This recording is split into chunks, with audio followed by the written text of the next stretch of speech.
Eh bien, on démarre. Bienvenue à tous et à toutes et merci de nous rejoindre sur ce webinaire de présentation du certificat administrateur d'une entreprise par action ou à forme mutuelle porté par l'IFA et par l'Institut du risque management. On va commencer par faire un petit tour de table des intervenants que vous allez voir lors de cette réunion d'information. Donc, je vais me présenter, je suis la seule femme du groupe. Je suis Stéphanie Royer, responsable formation au sein de l'Institut du risque management. Je suis notamment responsable de cette formation. Je chapeaute toute la partie administrative en collaboration avec Gérald Frémy, notre partenaire à l'IFA. Je te laisse donc la main, Gérald. Oui, bonjour à toutes et à tous. Gérald de Frémy, je suis responsable des programmes certifiants et j'ai la joie de travailler en collaboration avec mon homologue Stéphanie pour pouvoir vous accompagner au mieux sur ce programme. Et je suis accompagné de mon directeur pédagogique. De Romain Courreau, le directeur de Gérard, directeur de la formation de l'Institut français des administrateurs. Et nous avons également avec nous le responsable du programme, Hervé. Peut-être je vais laisser Pierre-Yves se présenter. D'accord, très bien, Pierre-Yves. Oui, Pierre-Yves Lecor. Donc en fait, moi, je suis là pour apporter un témoignage puisque j'ai suivi cette formation il y a quelques années, en fait, dans ce qui était à l'époque la première promotion de cette formation qui avait été mise en place conjointement par l'IFA et l'IRM. Donc je pourrais témoigner de mon vécu de cette formation. Un témoignage qui nous sera précieux. Merci beaucoup, Pierre-Yves. Et Hervé? Alors, bonjour, je suis Hervé Bouclier, je co-anime ce certificat de formation des administrateurs avec Jean-Baptiste Labrusse, que je vous prie d'excuser. Il a malheureusement eu un empêchement et n'a pas pu se joindre à nous aujourd'hui. Mais Jean-Baptiste co-anime avec moi ce certificat. Il représente l'IFA et il est lui-même, il a une grande expérience d'administrateur. Et donc, vous aurez sans doute l'occasion de pouvoir en savoir plus sur lui une prochaine fois. Mais sachez que c'est une co-animation. Moi-même, je suis coordinateur au niveau de l'IRM, donc l'Institut des actuaires, et nous nous complétons l'un et l'autre pour pouvoir animer ce certificat. Quelques mots de présentation quand même pour vous dire sur mon parcours en quelques minutes ou quelques secondes plus exactement. J'ai fait tout mon parcours dans d'exécutif dans l'assurance depuis la sortie d'école, donc un parcours à la fois chez AXA, puis chez MACSF, puis du pôle assurance du Crédit Mutuel Nord-Europe. Et puis depuis 2015, j'ai créé ma société de conseil solutionnaire et j'anime depuis maintenant, là, ce sera la 4e promotion que nous co-animons avec Jean-Baptiste sur cette formation d'administrateur. Merci beaucoup, Hervé. Alors, juste simplement pour vous présenter les institutions très brièvement. L'IFA, Romain, si tu veux parler un petit peu de l'IFA. Ouais. L'IFA, oui, brièvement, c'est l'Institut français des administrateurs, comme je l'ai dit tout à l'heure. C'est l'association de référence des administrateurs et de la gouvernance en France. C'est une association forte de 3600 membres, organisés en clubs, en commissions, qui font vivre l'IFA, concrètement vivre, parce qu'ils produisent de la connaissance, ces groupes et ces commissions, ils produisent des livres blancs, ils produisent des mécoms, des notes, qui vont amener un éclairage précis, j'allais dire professionnel, mais en tout cas le plus expert possible sur des sujets, justement, notamment sur les assurances notamment, mais également sur le juridique, sur les ETI, sur les transmissions, bref, tous les sujets vraiment qui font vivre la gouvernance et qui posent question. Et nous sommes là, à notre niveau, pour essayer d'apporter quelques réponses, mais en tout cas des grandes pistes qui permettent à chaque conseil d'administration, à chaque administrateur de pouvoir être équipé un peu plus avant. Et puis également, l'IFA, c'est également évidemment une communauté qui se réunit, qui s'échange des informations, qui participe à des cafés, à des webinaires, là à nouveau pour pouvoir vraiment être au contact, en prise directe avec les grandes avancées qu'il y a actuellement sur la gouvernance, et elles sont nombreuses, et Hervé en parlera, je pense, tout à l'heure, bien évidemment. Et puis également, la troisième partie, c'est ce qui nous rassemble ici ce soir. C'est la formation. La formation, c'est 3 piliers, des programmes courts, un catalogue que je vous laisserai découvrir sur notre site internet, des formations sur mesure pour des conseils d'administration, pour des entreprises qui viennent à nous et qui nous challengent sur des cas de formation. Et puis les programmes certifiants. Et c'est ce qui nous réunit aujourd'hui. On en a 5 et le premier d'entre eux actuellement, voilà, c'est le certificat d'administrateur d'entreprise, voilà, d'administrateur d'assurance par action et forme mutuelle, le CAEA. Voilà, j'ai recherché l'acronyme, je l'avais, mais pas dans l'ordre comme l'auto. Et c'est un des certificats que nous avons sectoriels. Et nous en avons d'autres, comme vous pouvez le voir évidemment, avec d'autres partenaires académiques de renom qui ont la particularité d'être généralistes. Celui-ci, c'est sectoriel. C'est un certificat d'experts pour des experts, pour des administrateurs qui souhaitent vraiment prendre pleinement possession de leur mandat. Voilà. Donc, j'en dis pas plus parce que le meilleur est à venir et on va vous expliquer ce programme merveilleux qui vous attend. Merci Romain. Alors, je fais mon petit tour. On a déjà dit un petit mot. Les gens, si vous avez besoin d'informations sur le site de l'IFA, n'hésitez pas et je serai le premier à pouvoir vous renseigner. Alors, un petit mot, Stéphanie, sur l'Institut des actuaires, qui est notre partenaire sur ce programme. Oui, tout à fait. Donc, je vais faire un petit résumé rapide. L'Institut des actuaires, ça regroupe, donc c'est la Maison des actuaires qui regroupe 2 entités. L'Institut des actuaires, qui est une association reconnue d'utilité publique qui représente la profession d'actuaire. Donc, ils se mobilisent donc auprès de leurs 5000 membres sur des groupes de travail, sur des grands événements. Ils sont les interlocuteurs, effectivement, de tout ce qui est pouvoir public, trésor, ACPR, etc. Le congrès des actuaires, des événements tels que le 100% data science, etc. Plein d'événements dans l'année et des groupes de travail. Et donc, l'Institut du risque management, qui est l'organisme de formation reconnu de l'Institut des actuaires, où nous représentons effectivement des formations dans plusieurs domaines, dont évidemment l'actuariat, ce certificat administrateur, des formations sur les risques managers, etc., des formations longues, des formations certifiantes. On a une formation au RNCP qui est le certificat d'expertise actuarielle en partenariat avec Sorbonne. On a un partenariat avec Dauphine sur la conformité en assurance et des formations reconnues au répertoire spécifique le risque manager. Je ne vais pas en dire plus. Pareil, je vous laisserai, si vous êtes intéressé par d'autres formations, aller voir sur notre site internet. Il y avait la slide suivante, Gérald, du coup, qui parle de l'Institut, mais du coup, je l'ai déjà dit, j'ai déjà dit l'essentiel, donc tu peux passer du coup à la slide d'après, qui va me concerner. Donc, je vais vous présenter rapidement ce que vous allez voir lors de cette réunion d'information. Donc, on va vous expliquer à qui s'adresse ce programme, quelles sont les personnes qui peuvent s'inscrire et quels sont les profils qui sont aptes, on va dire, à suivre cette formation. Qu'est-ce que vous allez trouver dans ce programme? Donc, il y aura Hervé qui vous expliquera vraiment les différents modules. Donc, cette formation est composée en 6 modules et il va pouvoir vous expliquer à l'intérieur de chaque module ce que vous allez y trouver.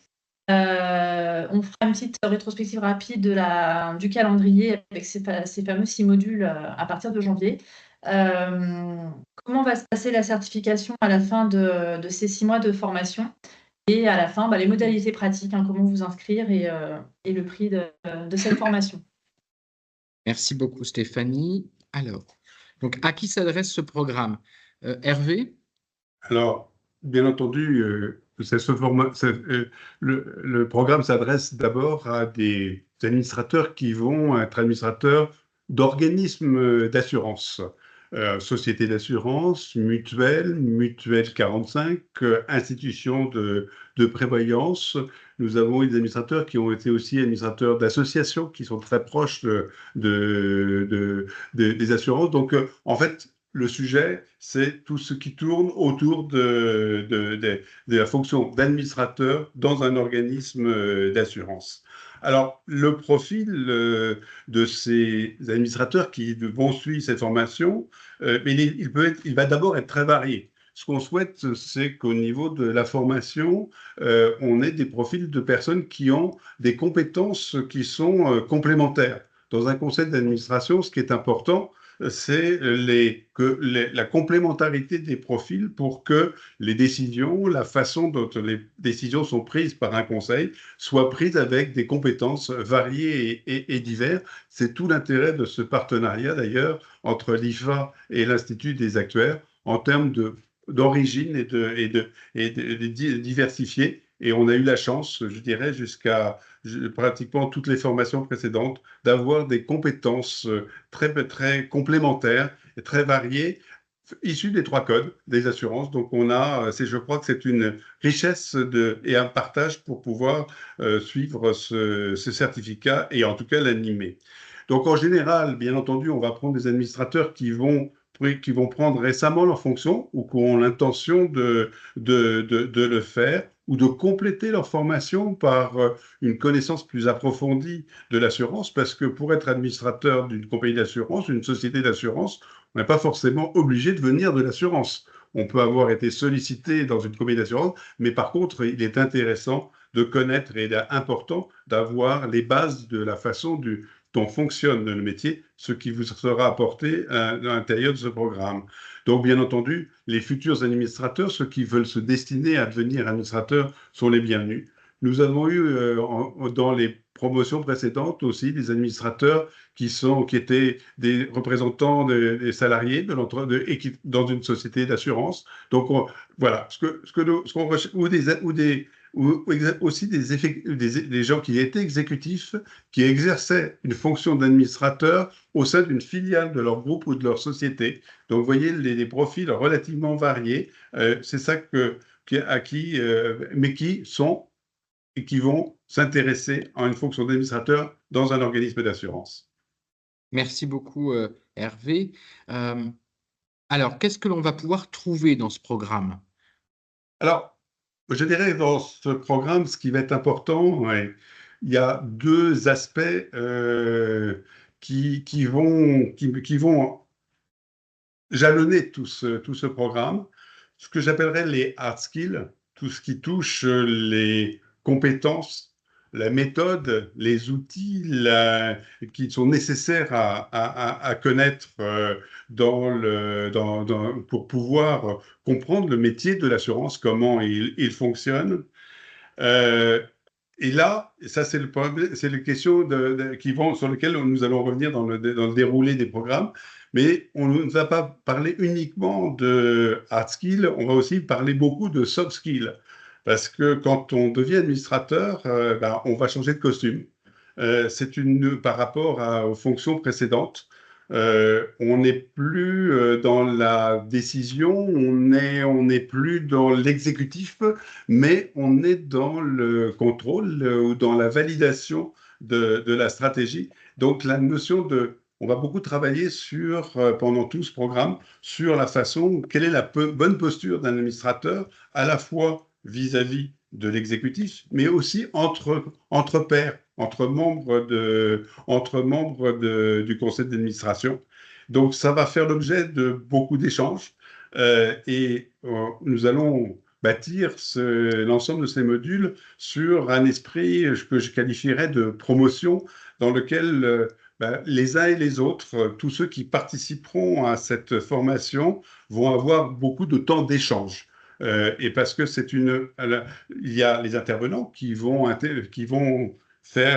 vous apporter beaucoup de savoir, mais à laquelle vous allez pouvoir être de façon très interactive et ensuite partager entre vous la façon dont vous pouvez gérer ce projet que vous menez. Et nous allons travailler tout au long de ces différents 6 modules. On va vous demander de travailler sur comment vous voyez ce nouveau projet de devenir administrateur ou évoluer dans votre fonction d'administrateur par une réflexion personnelle que nous mènerons au fur et à mesure au cours du temps, parce que nous pensons qu'il est important aussi que vous puissiez vous évoluer dans votre réflexion au cours de ces différents modules de cette formation. Et puis, tout ça s'appuiera sur la communauté d'administrateurs. Tout à l'heure, Romain, vous parlez des possibilités qu'offre l'IFA en termes de communauté pour se retrouver entre administrateurs, partager les points de vue, les expériences des uns et des autres. Du côté de l'Institut des actuaires, nous vous proposerons aussi il y a un cercle des administrateurs actuaires et qui organise régulièrement des matinales sur lesquelles vous serez conviés. Telle façon on vous développe, on insiste beaucoup sur l'importance des réseaux. Et donc, la communauté d'administrateurs nous semble important. Donc, compétences, posture, échange, projet, réflexion de projet et communauté d'administrateurs seront les grandes lignes de ce que vous allez trouver dans ce programme. Merci beaucoup, Hervé, pour la présentation. Petite précision peut-être, oui, bien Gérald, sûr. pour tout le monde. N'hésitez pas je ne sais pas s'il y a un chat qui a été mis en place ou pas. Si, justement, j'allais en parler, mais il y a eu déjà 2 questions. Mais je ne sais pas si tu préfères peut-être faire les questions à la fin. Non, oui, ce que je souhaiterais, c'est que le chat, voilà, c'était dire que ce chat Mais existe. ça marche bien. D'accord, je ne le vois pas, mais n'hésitez pas à poser des questions. Là aussi, vous verrez dans les différents modules que nous proposons, on va beaucoup jouer sur l'interactivité. Donc, vous pouvez commencer dès maintenant à utiliser le chat. Comme je ne le vois pas, je ne savais pas. Je tenais à insister pour avoir cette présentation des modules. On répondra aux questions par la suite. Parce que On je pense qu'elles répondra à la seront fin nombreuses. aux questions. Ouais, merci. Alors, le calendrier de la promotion, Stéphanie, comment ça va s'organiser, le premier module? Oui, alors comme je le disais, c'est une formation qui se passe en 6 modules. C'est des modules de 2 jours qui se passent donc le jeudi et le vendredi, une fois par mois à partir de janvier.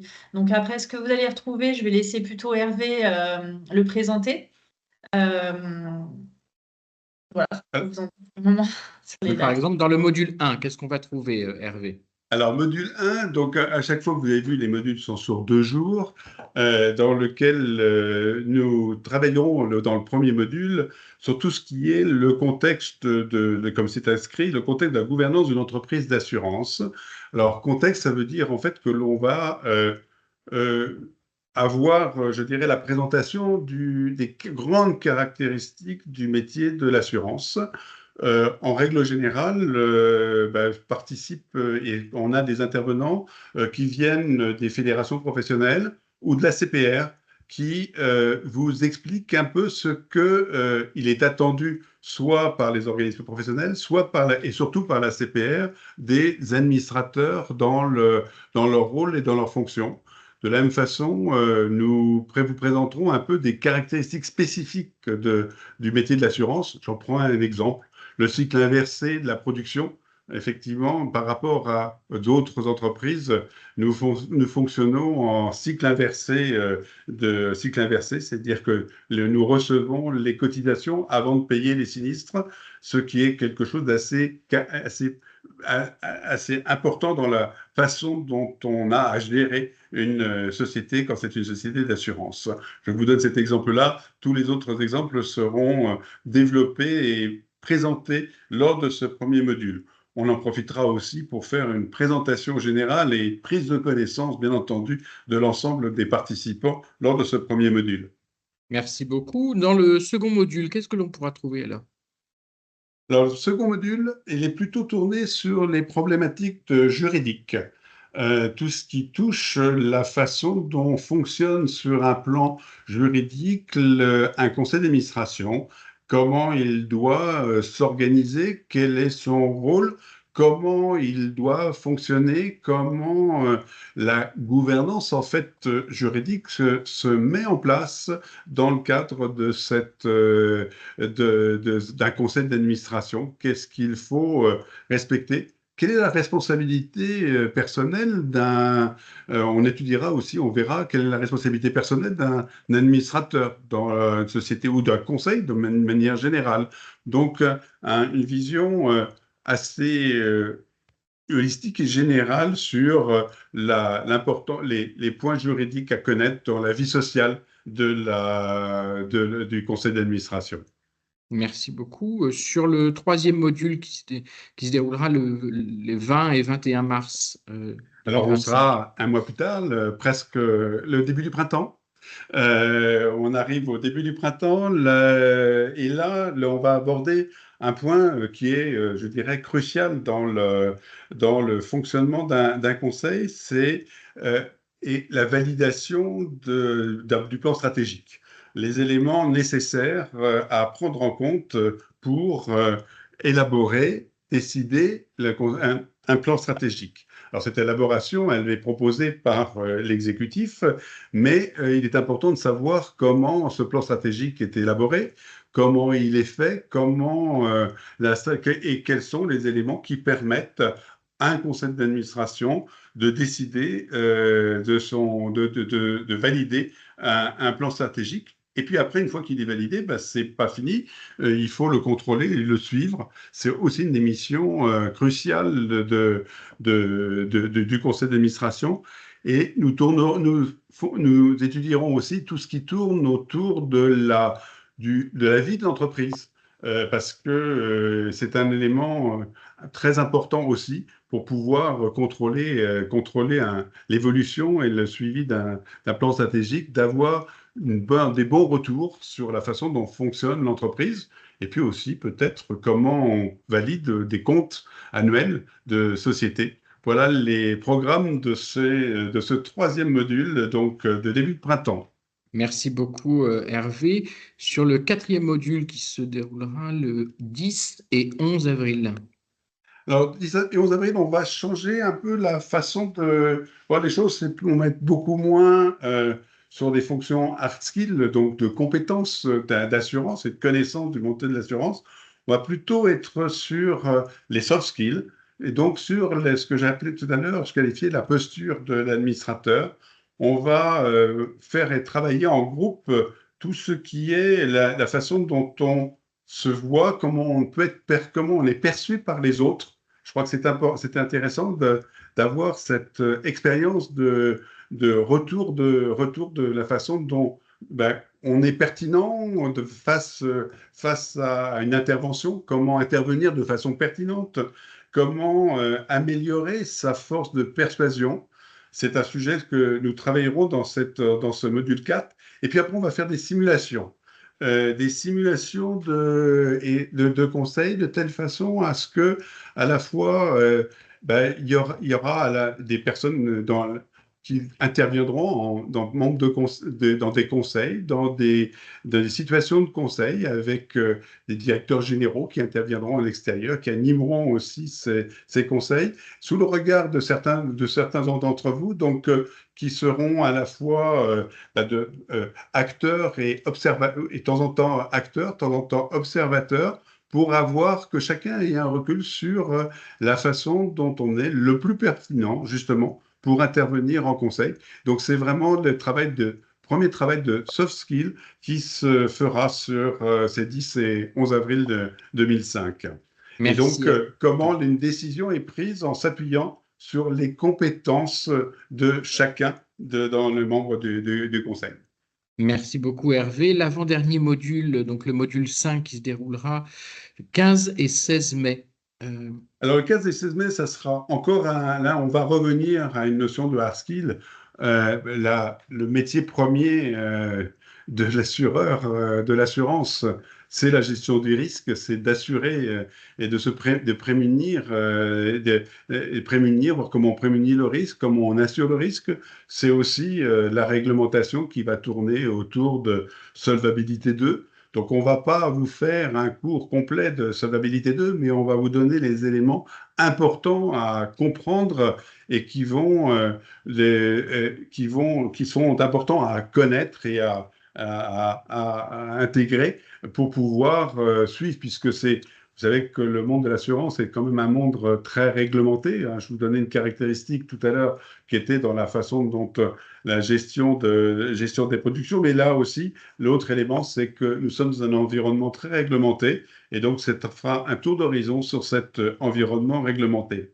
Alors, vous voyez, vous avez, avant que je parle du module 6, nous avons beaucoup de visions un peu spécifiques dans le monde de l'assurance qu'on abordera à travers des hard skills. Mais tout au long de ces 5 premiers modules, quels qu'ils soient, même vous serez souvent mis en situation, en simulation, de telle façon à ce qu'il y ait de l'interaction entre vous, il y ait des échanges entre vous et qu'on soit de plus en plus interactif. Sachez que les intervenants, quand ils viennent, ce sont on choisit des professionnels qui exercent ces métiers-là. Et donc, ils viennent souvent, et quand ils interviennent, ils viennent aussi rechercher à avoir, comme les participants à cette formation, avoir un retour sur la façon dont eux-mêmes peuvent intervenir quand ils interviennent sur un conseil. Donc, on recherche des gens qui sont opérationnels, qui sont pédagogiques, bien entendu, mais qui vont aussi permettre de faciliter l'écoute et l'interaction. Donc, même quand on abordera des sujets peut-être un peu plus ardus, on le fera de façon très interactive et partageant, telle façon à ce que ce soit win-win, à la fois pour les intervenants et à la fois pour les participants à cette formation. Merci beaucoup. Et donc, du coup, le dernier module qui se déroulera Alors, le dernier module, 12 et 13 juin. Il n'aura peut-être pas lieu le 12 et le 13 juin, mais peut-être sans doute le 5 et 6 juin, donc une semaine avant. Je vous dirai après peut-être un peu aussi le pourquoi tout à l'heure. Donc en fait, le dernier module, c'est celui qui fait un petit peu le récapitulatif de l'ensemble, parce qu'on va vivre en 2 jours la vie d'une société d'assurance sur 2 ans, 2 ans et demi, en l'espace de 2 jours. Et on va simuler un certain nombre de conseils, de comités, de réunions régulières dans lesquelles nous allons voir la vie d'une société, simuler la vie d'une société à travers différents conseils et comités. Donc, c'est vraiment un exercice final de mise en œuvre de cette simulation, toujours avec des observateurs et puis des participants. Donc, à la fois, ce sera un récapitulatif de l'ensemble de la vie d'une entreprise, mais aussi un travail à nouveau sur les postures de chacun, sur la façon dont on peut intervenir de façon la plus optimale et optimisée possible. Je reviens peut-être sur la date du 5 et 6 juin. Donc ça va vous être confirmé un peu plus tard, de toute façon, au moment de l'inscription dans les jours qui viennent. Ce qu'on souhaite aussi, c'est que nous allons parler peut-être de l'étape d'après, qui est l'examen et les évaluations, puisque cette formation est certifiante.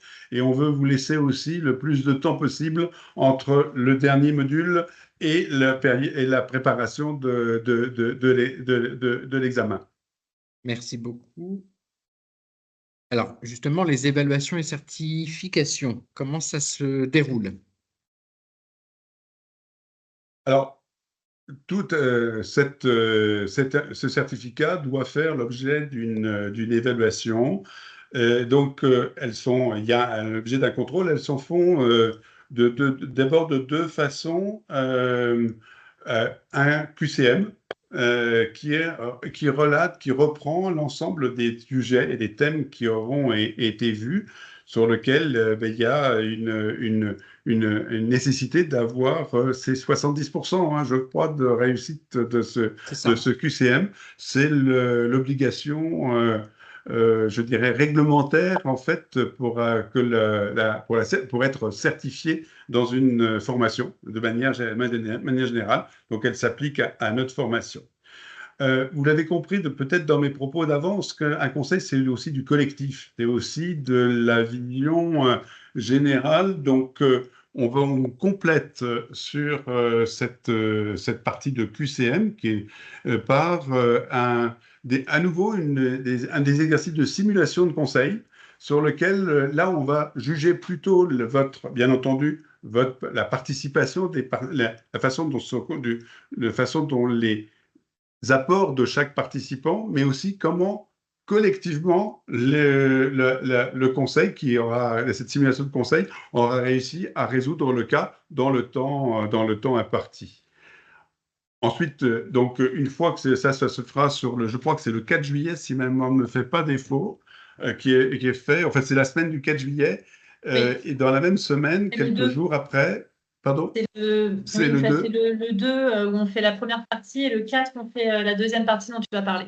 Et le 4 juillet, donc, on le complète par un entretien individuel dans lequel, à la fois, c'est aussi quelque part, ça peut être éventuellement un rattrapage ou une vision un peu générale mais ce que nous apportons et ce que nous souhaitons faire aussi au cours de cet entretien individuel, c'est en tant nous vous redonnons une vision un peu sur la façon, sur le travail que vous aurez fait sur votre réflexion personnelle, sur le développement personnel, et on essaiera de vous faire un débriefing de la façon dont nous vous avons perçu pendant ces 6 modules. Et vous en faites ce que vous voulez, mais c'est aussi un élément de retour vers vous que nous vous donnerons lors de cette évaluation. Et puis à la fin, quand tout le monde a passé toutes ces étapes, c'est le certificat IFA et FRM qui est délivré lors d'une cérémonie de remise qui clôture ce parcours de formation. Très bien, merci beaucoup Hervé. Alors, donc, alors peut-être juste une phrase quand même, parce que j'ai oublié d'en parler tout à l'heure. Dans la façon de travailler aussi, qu'il y a des éléments dans lesquels on est très vigilant et en tout cas on y attache beaucoup d'importance. C'est que un conseil d'administration, pour bien fonctionner, ça veut dire que c'est s'appuyer sur les compétences de chacun et c'est aussi c'est une réunion qui commence à l'heure et qui doit finir à l'heure. On en viendra. Et donc, dès la formation, on va vous demander de l'assiduité et de l'exactitude dans les horaires. À nous aussi de respecter au niveau et de faire respecter par les intervenants les horaires qui sont donnés et qui soient respectés.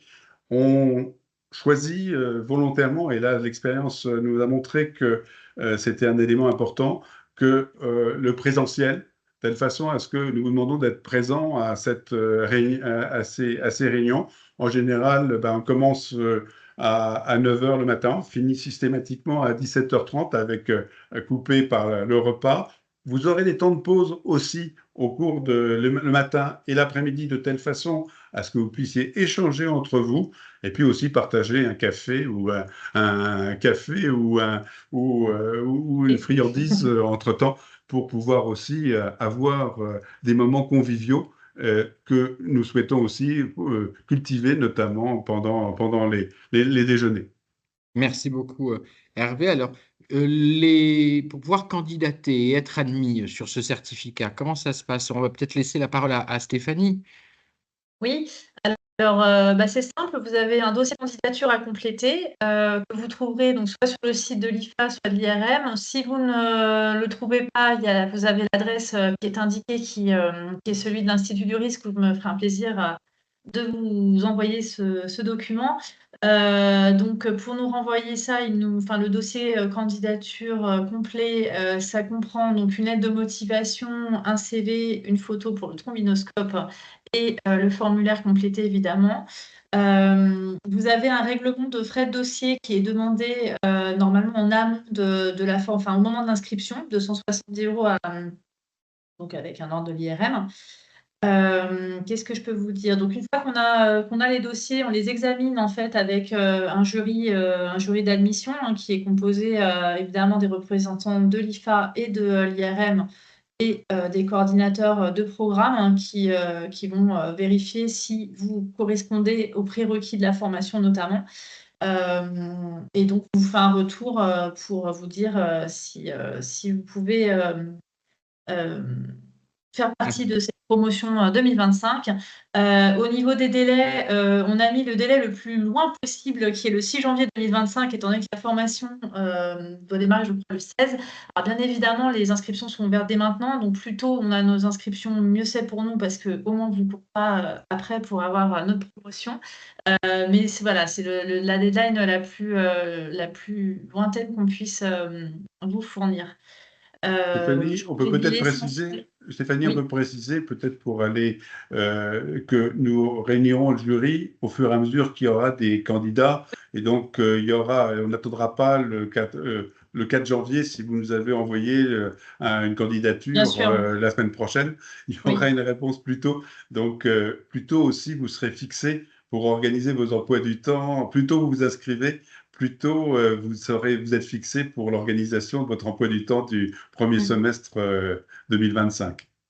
Oui. J'ai une question, Stéphanie et Hervé. La taille de la promotion, ce sera maximum combien de participants? Je lisais en même temps les questions et puis tu peux passer peut-être à la slide suivante parce qu'il y a aussi une question sur le tarif, c'est la slide suivante, donc je vais en parler. Puis je vais du coup regrouper les deux questions. Donc au niveau du tarif de la formation, donc on a deux tarifs. On a un tarif plein, on va dire, et un tarif membre. Donc membre soit de l'Institut des actuaires, soit de l'Institut français des administrateurs. Donc la petite spécificité, la différence, on va dire, entre les deux adhésions pour les tarifs membres, parce il peut y avoir des quiproquos. Chez l'Institut français des administrateurs, tu me coupes, Gérald, si je me trompe, mais ça peut être soit en nom propre, soit parfois les entreprises qui font un regroupement de plusieurs collaborateurs sur une entreprise. C'est bon? Alors, c'est ça, mais c'est toujours désigné, c'est toujours individuel. Donc, Voilà. l'idée, c'est que même si votre entreprise, par exemple, a une adhésion IFA, il faut qu'elle puisse vous désigner comme étant bénéficiaire de cette adhésion. Voilà. C'est ça. Effectivement, donc en étant adhérent à l'IFA, si vous le prenez à titre individuel, on est aux alentours pour 1 an d'adhésion, c'est 600 €. Et ça donne donc, comme tu l'as dit, droit à une réduction sur nos formations, mais ça donne surtout aussi accès à l'ensemble de nos documents que l'on peut produire. Et puis, ça donne aussi également accès à tous nos événements qui sont là tout au long de l'année, dont notamment la journée des administrateurs. Voilà. Et les membres, juste, je vais rapidement sur l'autre. Donc, les membres de l'Institut des actuaires, en fait, les actuaires ceux qui sont membres sont des personnes qui ont soutenu une soutenance de mémoire d'actuariat auprès de l'Institut des actuaires pour devenir membre. Donc, en fait, si vous n'avez de base pas fait ça, vous savez que vous n'êtes pas de l'Institut des actuaires. Après, je vais rebondir aussi sur la question et après, on reviendra sur l'ensemble des questions dont on n'aura pas répondu. Il y avait deux questions. Donc, il y a la formation. Effectivement, comme l'a dit Hervé à plusieurs reprises, c'est une formation donc, en présentiel. Parce que, comme vous l'avez pu voir, il y a énormément d'interactions qui sont demandées, des simulations, etc. Donc, c'est pas possible de le faire en distanciel. Ça se fera à Paris. Donc, le lieu n'est pas encore défini, mais généralement, la précédente promotion avait lieu vraiment à côté de nos locaux, entre l'IFA et l'IRM, c'était à côté d'Aubert. On reste à peu près dans ces lieux-là. Et au niveau des promotions, écoutez, on n'est pas limité, j'ai envie de dire. On a eu des promotions de 15 personnes, mais on peut être plus. Donc, L'expérience montre que l'idéal est d'une quinzaine de participants, 15-16 participants, à la fois pour pouvoir faire un bon suivi. Alors en fait, c'est pratiquement la taille d'un conseil d'administration, hein, en général. C'est aussi une quinzaine de participants. Donc ça peut être plus, ça peut être moins selon les structures, mais en termes de fonctionnement ou de bureau ou d'élargi selon les différentes structures. Mais on s'aperçoit que c'est là aussi on a des complémentarités de compétences et des expériences plus variées, et puis à la fois des possibilités, notamment pour les simulations, hein, d'échanges, d'avoir suffisamment de participants, suffisamment d'observateurs dans les simulations, de telle façon à ce que tout ça se passe dans dans les meilleures conditions et surtout dans la bienveillance générale. Merci beaucoup à tous les deux. Alors, si on regarde les bilans sur un retour sur nos formations précédentes et sur nos promotions précédentes, on a eu combien de diplômés depuis? On a eu 51 diplômés depuis 2019, hein, si je ne me trompe pas. Oui, tout à fait. En fait, quand vous pouvez le voir au niveau du taux de réussite, hein, il est de 98%. Donc, autant vous dire qu'il y a très peu d'échecs sur cette formation, en tout cas pour le moment. Et au niveau des satisfactions des stagiaires, donc tout compris, dépasser les attentes et correspond à nos attentes. C'est une formation qui est quand même assez plébiscitée par nos stagiaires. Je te laisse peut-être, Hervé, dire. Donc là, vous voyez en gros les verbatims, enfin les choses qui sont en tout cas revenues le plus par nos stagiaires, sur ce qu'ils ont recherché, ce qu'ils ont le plus aimé dans ce programme. Tu peux peut-être en parler 2 mots, Hervé? En quelques mots, disons, quand nous avons eu les interventions de France Assureur, on a eu aussi une intervention de la Mutualité française, qui n'est pas nommée ici, mais Sébastien Chenu est venu à une de ces formations, ou Séverine Salgado est venue aussi à une autre formation. À la CPR, nous avons deux intervenants de haut niveau sur la présentation ce que la CPR attend ce que la CPR attend des administrateurs. C'est une occasion d'échange aussi entre la CPR et les administrateurs, dans lequel on peut parler off, puisqu'on est en binôme, et donc c'est plus facile aussi d'échanger avec eux. Là, depuis l'origine, on a eu la chance aussi que Jean-Paul Faugère ouvre notre session. Donc, je ne sais pas encore ce qu'il en sera l'année prochaine, puisque c'est ensemble. Mais vous voyez que l'intérêt qu'apporte la CPR à cette formation. Je crois que j'ai pas mal insisté. Nous travaillerons beaucoup en groupe, en interactivité. Donc, ces éléments-là ont été effectivement soulignés. On a des apports d'opérationnels, d'intervenants opérationnels qui vont vous donner le bon niveau technique auquel vous avez besoin et qu'ils le vivent avec passion, puisqu'en fait, c'est leur quotidien. Et puis, c'est quand encore une fois, j'insiste sur le fait qu'ils attendent aussi d'avoir votre retour sur leurs interventions et leurs présentations. De la même façon, un administrateur doit avoir un rôle panoramique avec une vision d'ensemble sur le fonctionnement de la société. Et donc, on a été content de voir que c'est quelque chose qui est ressorti des bilans, cette vision panoramique. Et puis, on cherche effectivement le pragmatisme le plus important dans l'ensemble, qui s'appuie en général sur l'ensemble des participants et encore une fois sur l'interactivité des participants et la complémentarité des profils des stagiaires. Je crois que je me suis déjà beaucoup exprimé sur le sujet. Merci beaucoup, Hervé. Alors, nous avons la chance ce soir d'avoir un témoignage, donc en l'occurrence celui de Pierre-Yves Lecor, qui a été certifié et qui faisait partie de la première promotion. Alors, bienvenue à Pierre-Yves, et je lui laisse tout de suite la parole s'il souhaite s'exprimer sur le sujet.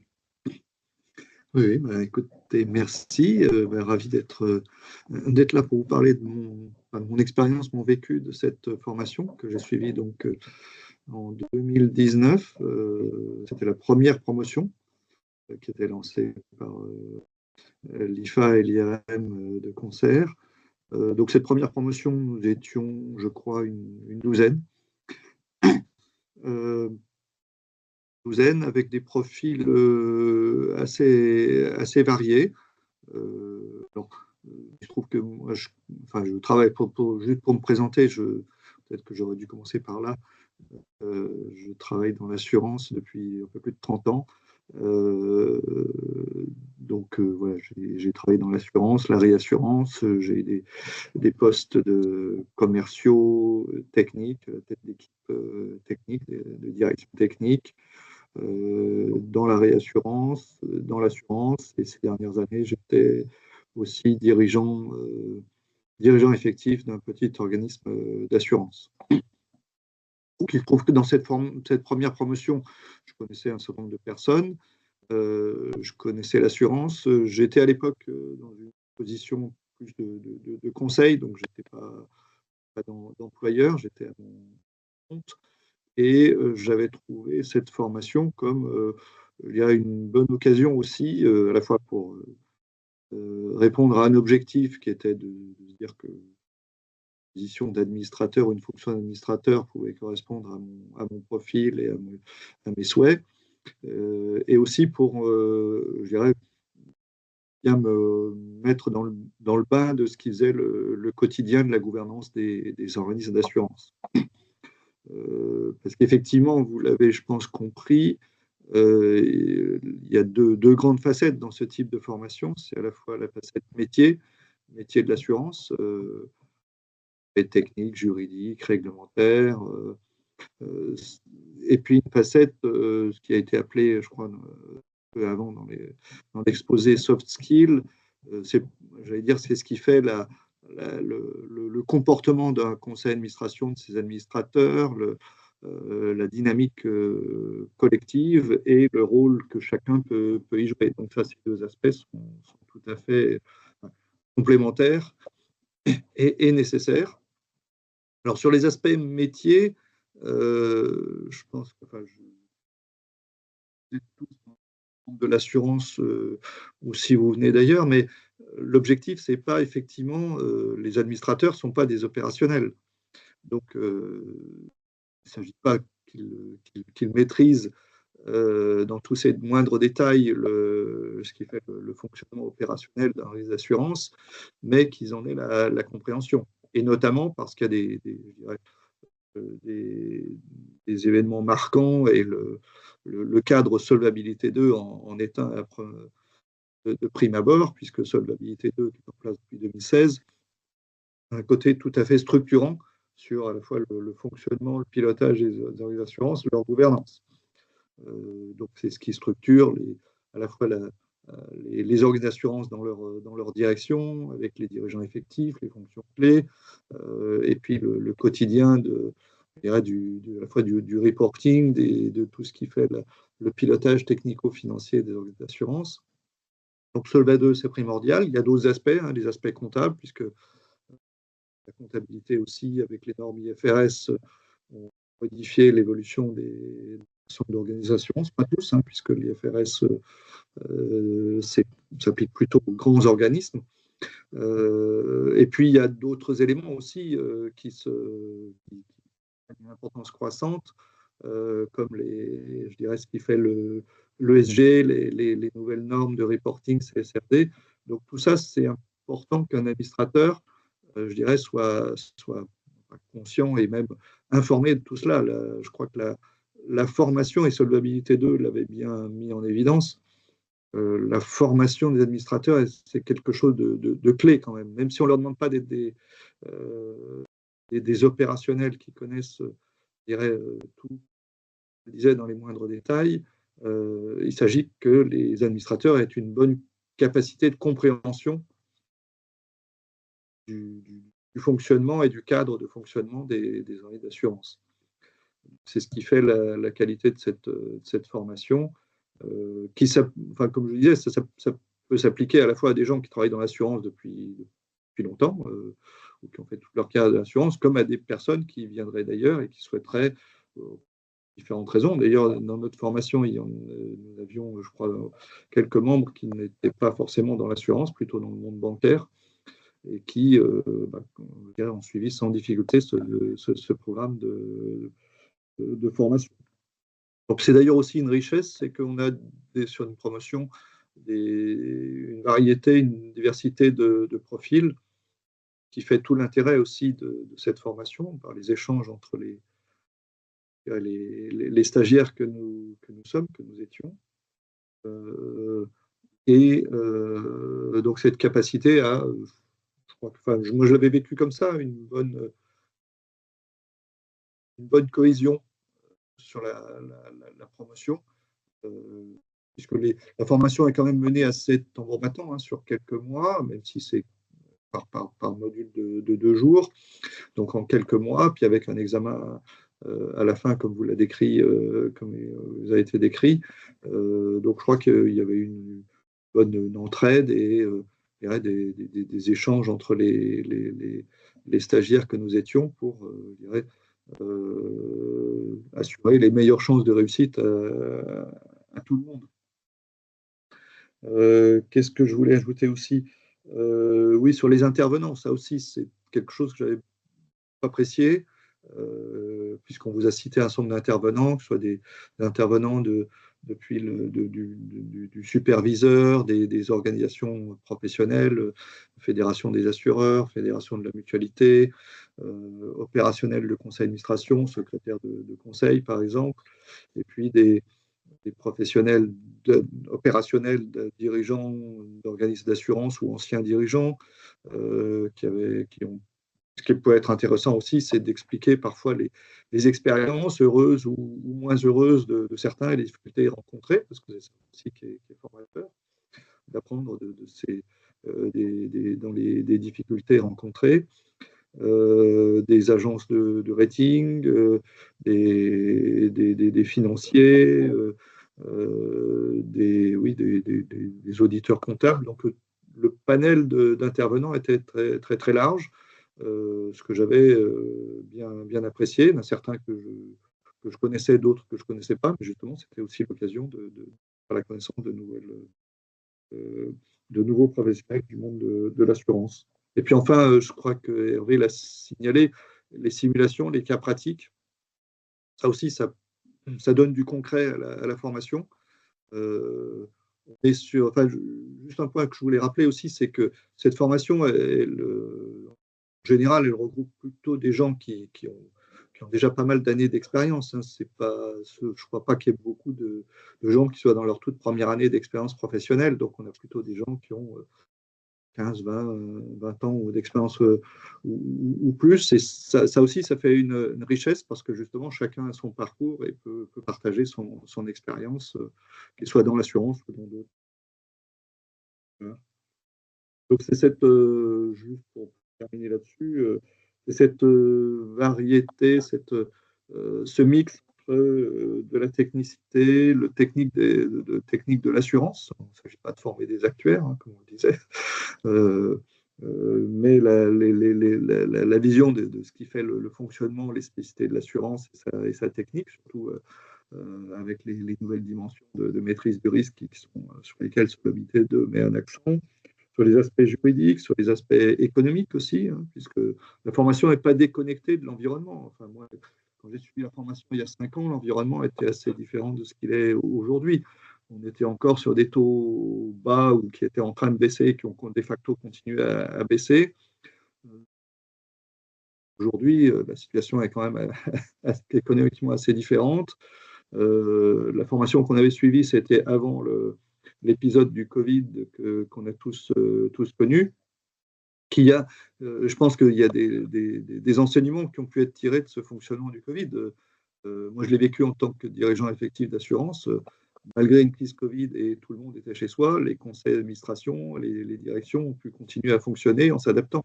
Donc ça aussi, ces retours d'expérience, ça peut être intéressant pour bien comprendre comment fonctionne cette dynamique de la position d'administrateur.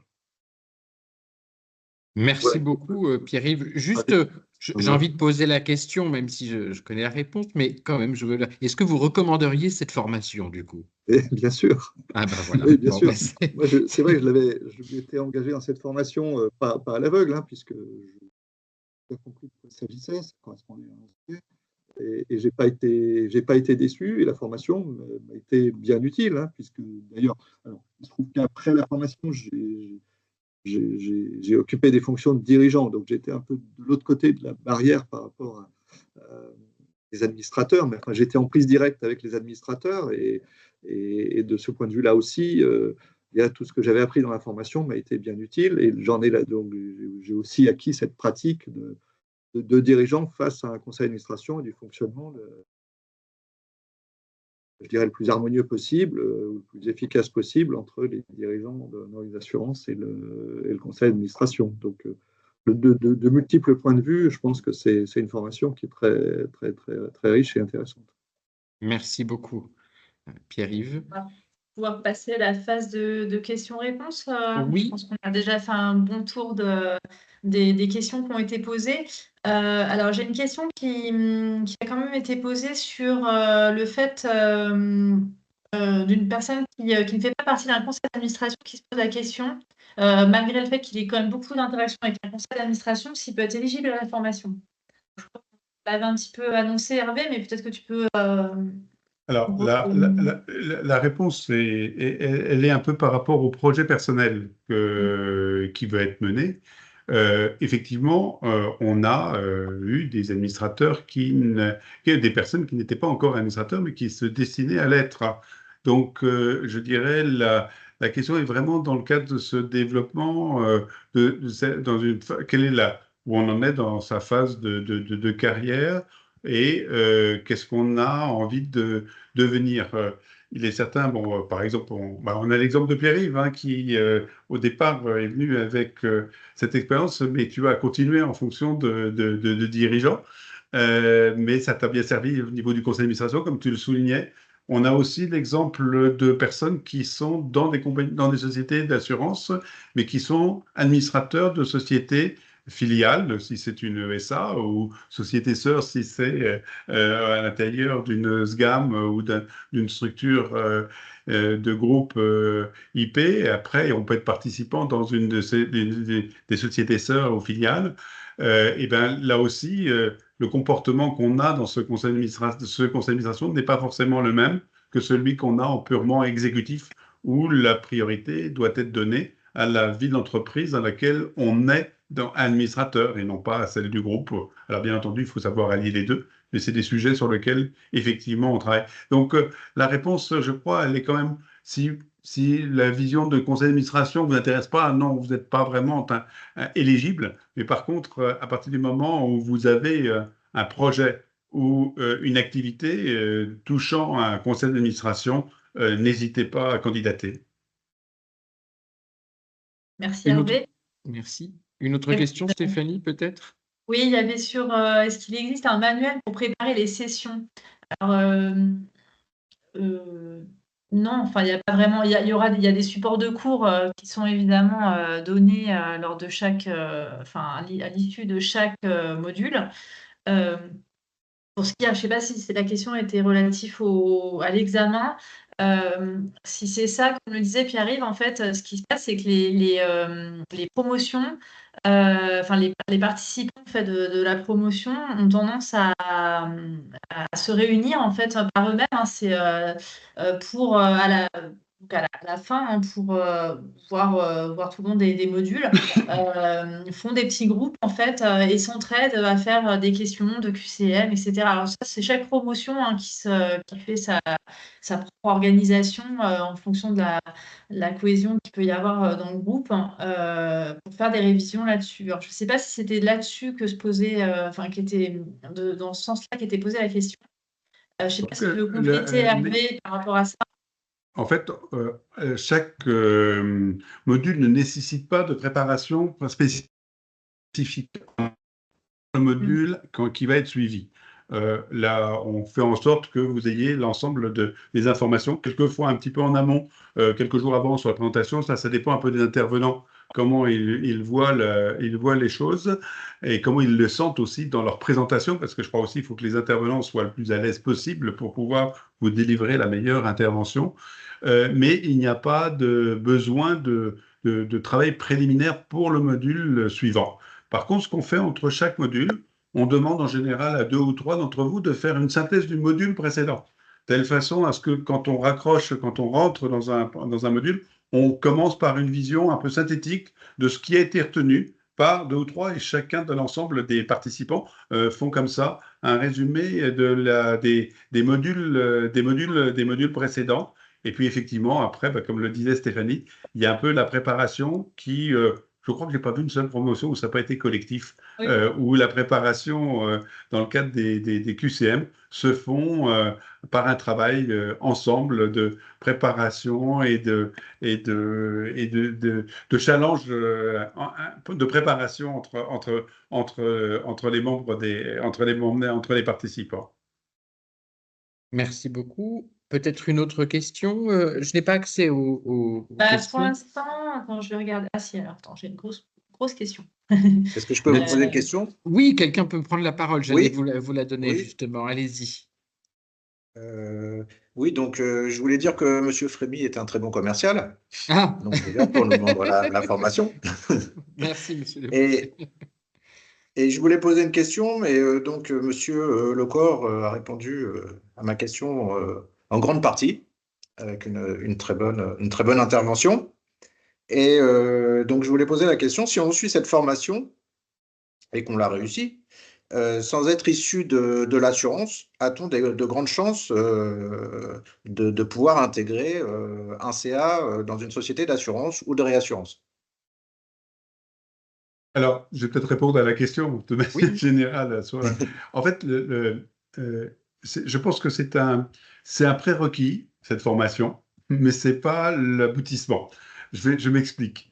Il est demandé de plus en plus dans les conseils d'administration d'avoir une formation et une connaissance sur le métier de l'assurance quand on veut devenir administrateur de société d'assurance.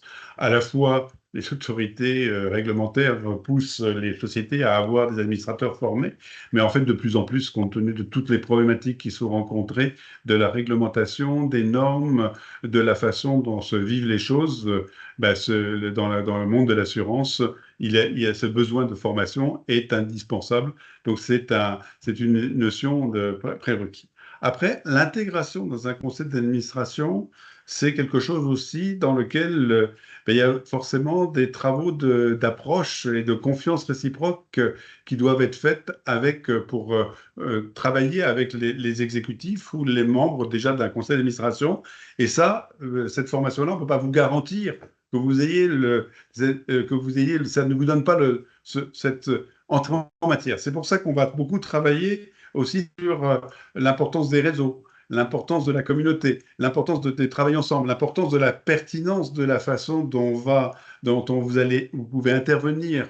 Vous allez intervenir, la bienveillance qui va être mise entre les uns et les autres, telle façon que vous ayez la bonne posture, le bon costume, en fait, pour devenir administrateur et vous présenter. Mais ça sera votre sujet à vous, en essayant d'appuyer cette formation et ensuite de participer et faire connaissance. Lors du Tout à fait, mais dernier, par exemple, je suis déjà administrateur.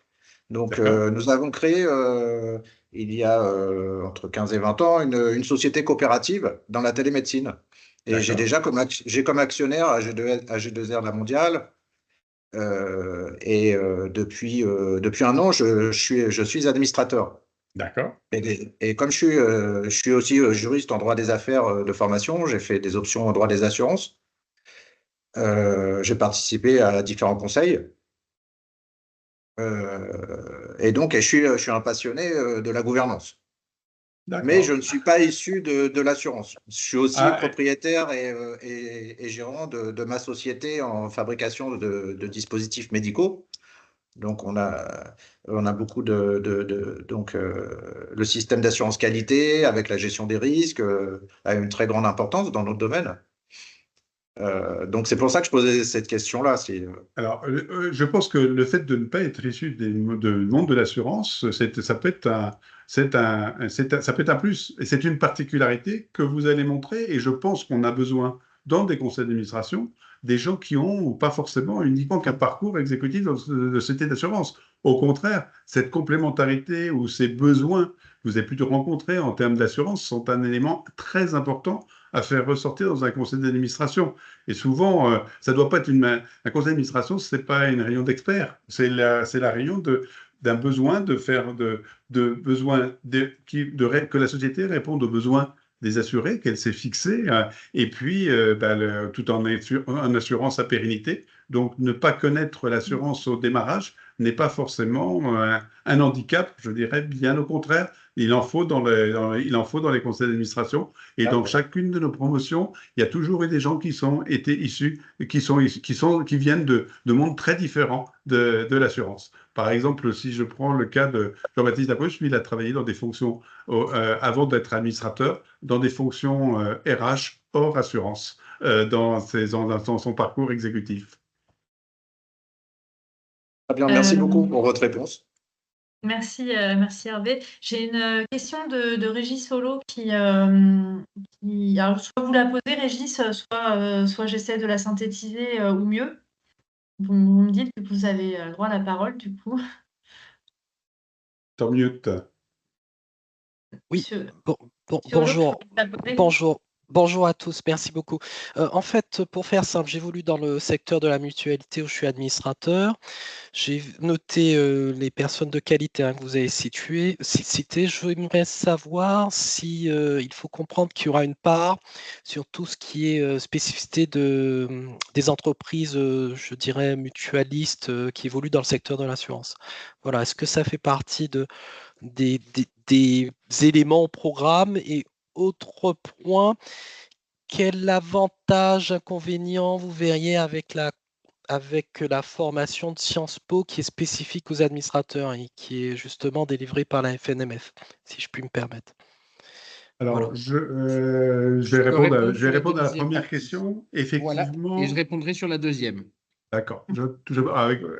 La première question, oui, effectivement, nous abordons les 3 codes de l'assurance, puisque c'est l'ensemble notamment, vous le verrez dans le cadre du module 2, puisque c'est sur le plan juridique souvent que les choses sont les plus différentes et différenciées selon le code de la sécurité sociale, le code de la mutualité ou le code des assurances. Et effectivement, il y a des particularités différentes.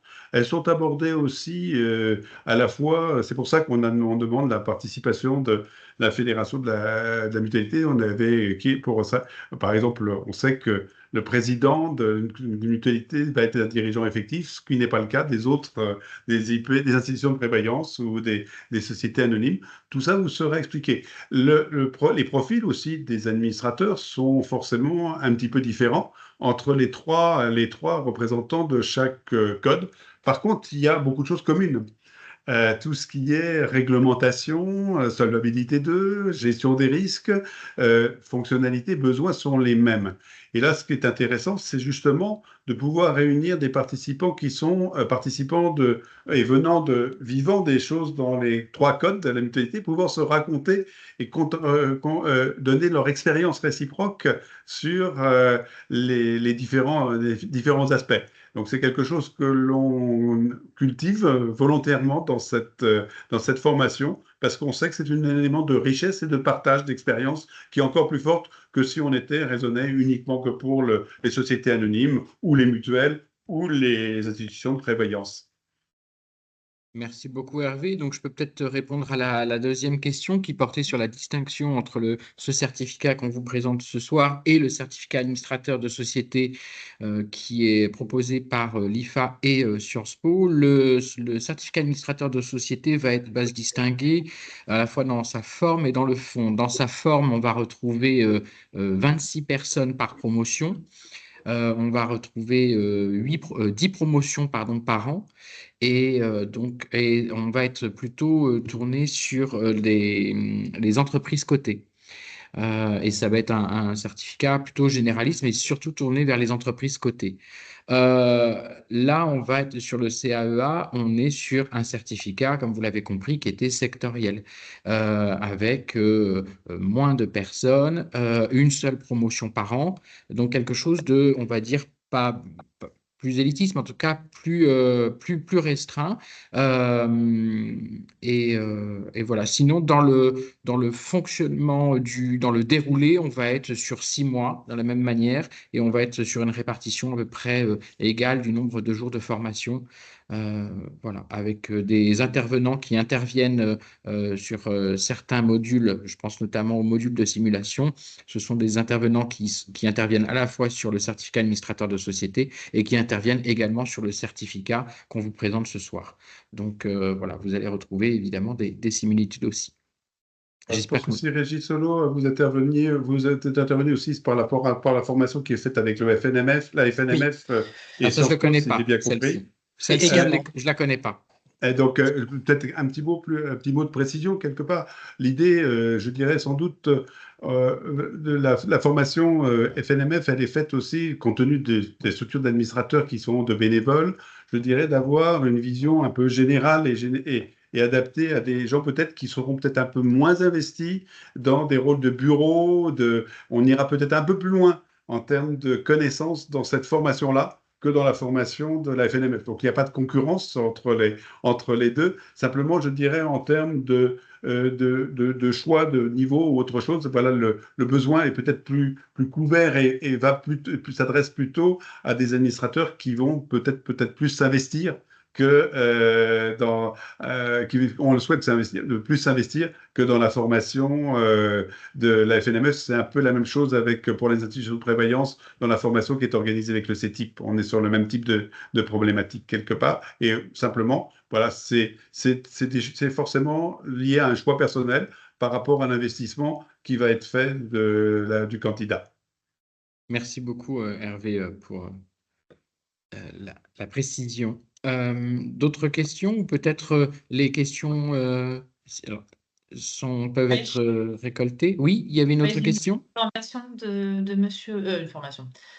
Une formation professionnelle, une question de Monsieur Roy qui dit la formation porte principalement sur les conseils d'administration, enfin porte-t-elle principalement, j'imagine, sur les conseils d'administration en France, intègre-t-elle aussi des notions sur les boards anglo-saxons? Alors, on va rester plutôt très franco-français quand même dans cette formation, enfin franco-européen, parce que comme Solvabilité 2 va guider quand même beaucoup de choses et qu'elle s'applique à l'ensemble de l'Europe. Mais quand on va travailler sur les sujets culture, posture ou autres, on va les travailler et on va les aborder, je dirais, en fonction du tempérament francophone. Déjà, c'est sûr que chaque entreprise a sa culture. Et ça aussi, c'est un élément qu'on insistera au fur et à mesure. Chaque société a sa culture d'entreprise. Chaque société, selon les codes aussi, les mentalités ou la façon d'aborder les choses ne sont pas les mêmes. Donc, en fait, pour être plus efficace, on va rester dans un environnement franco-français, mais qui va être ouvert à toutes les structures et à l'habitude et à l'appréhension, à savoir appréhender aussi la culture de chaque entreprise. Ça qui est un élément qui me semble très important pour prendre un poste dans un poste d'administrateur. Merci beaucoup. Bah, écoutez, je pense que, en tout cas, dans les questions qui ont été posées par le chat, je crois qu'on a répondu à toutes vos questions. Sinon, manifestez-vous par la voix si j'ai oublié une de vos questions. Et sinon, je sais que les questions pourront venir par la suite. Donc, n'hésitez pas à prendre contact soit avec Stéphanie, soit avec moi sur nos sites respectifs. Ce sera avec grand plaisir que l'on répondra à vos questions. À la suite de ce webinaire, est-ce qu'il y aura on envoie le PowerPoint, on enverra une... Oui, la présentation vous sera envoyée. On aura un replay aussi, je pense, qui sera disponible, qu'on mettra... on vous enverra peut-être pas le replay pour les personnes qui ont suivi la formation, mais en tout cas pour les personnes qui n'ont pas pu y assister et pour les personnes qui ont suivi comme vous la formation, décidément, la réunion d'information vous enverra le PowerPoint. Il y a une question de monsieur Roy, on vous écoute. Non, vous venez juste de répondre en fait. Donc je vous remercie pour le webinaire, c'était très instructif. Et oui, l'idée c'était si c'est possible d'avoir le support Oui, bien sûr. et aussi les contacts, en fait, les adresses email si on a des questions. Oui, Oui, en bah, fait, à la suite. voilà, soit sur le site de l'IRM, vous Non, mais tapez j'enverrai tout. Oui, on envoie tout. Gérald. En fait, Ouais. on vous renvoie le livret de la formation avec les formulaires. Comme ça, vous avez les démarches facilitées pour si vous souhaitez vous y inscrire. Et on vous enverra en pièce jointe le support de présentation de ce soir. Et n'hésitez Merci, pas à merci partager beaucoup. avec d'autres qui pourraient être intéressés, justement avec ce replay. Merci beaucoup Merci. à toutes et à tous pour Merci à votre tous. Merci beaucoup. participation. Bonne soirée. Bonne Au soirée. revoir. Au revoir. Merci Au beaucoup. revoir. Au revoir. Bonsoir à tous.